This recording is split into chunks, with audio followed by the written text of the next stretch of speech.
Welcome. Question number 10, BECE 2025. A trader received a commission of 5% on goods sold at 25,000. We have to find the commission. How do we define commission? Commission is a percentage, so we can easily say that the commission is the rate times what? Total sale. So what is the rate? The rate of commission is 5%. So we can say our commission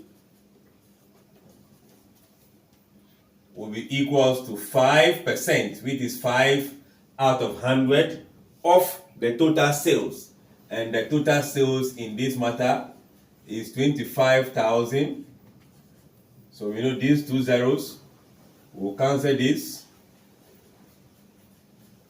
So 5 times, this is 20, we can make it 5 times, okay, this is going to be 200 plus what? 50, right?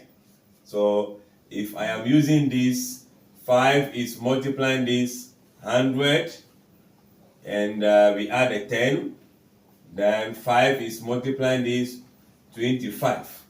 So 1, 2, 5, I think. 1, 2, 3, 1, 2, 3. Then 0. So 1,250 Ghana cedis. Let's see the option, the one that we can easily pick. 1,250. That will be the option what? A. Alright, thanks for watching. This is the distributive property of multiplication. You can also expand and multiply. Thanks for watching. Bye bye.